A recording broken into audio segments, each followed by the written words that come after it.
मला तर सांगायला लाज वाटते,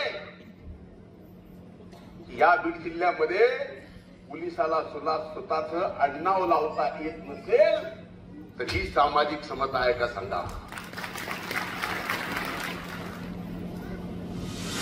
तुम्ही बघा, पोलिसांना बॅचवर आडनाव लावता येत नाही त्याचं नाव बीडमध्ये ही प्रथा. यासाठी सर्वांनीच, सर्व समाजातील सर्वांनी पुढे येऊन मागे जे घडलं ते पुन्हा सरळ करायची वेळ आलेली आहे.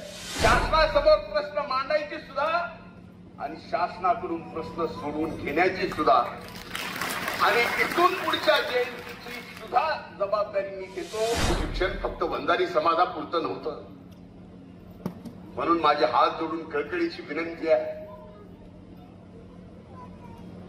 मधल्या काळामध्ये आपल्या जिल्ह्यातच नाही तर अनेक ठिकाणी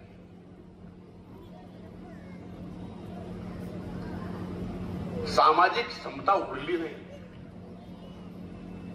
मला तर सांगायला लाज वाटते, या बीड जिल्ह्यामध्ये पोलिसाला सुद्धा स्वतःचं आडनाव लावता येत नसेल तर ही सामाजिक समता आहे का सांगा? तुम्ही बघा, पोलिसांना बॅचवर आडनाव लावता येत नाही त्याचं नाव बीडमध्ये ही प्रथा. यासाठी सर्वांनीच, सर्व समाजातील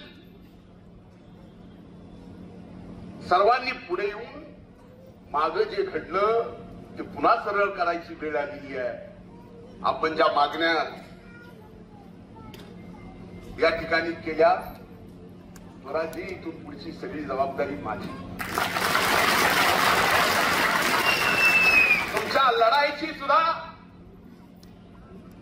शासनासमोर प्रश्न मांडायचे सुद्धा आणि शासनाकडून प्रश्न सोडवून घेण्याची सुद्धा, आणि इथून पुढच्या जयंतीची सुद्धा जबाबदारी मी घेतो.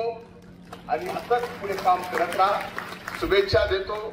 ज्या मान्यवरांचा या ठिकाणी सत्कार होणार आहे, माझ्या नंतर ते होणार आहे, त्या सत्कार मूर्तींचं अभिनंदन करतो. थांबतो. धन्यवाद. जय हिंद, जय महाराष्ट्र.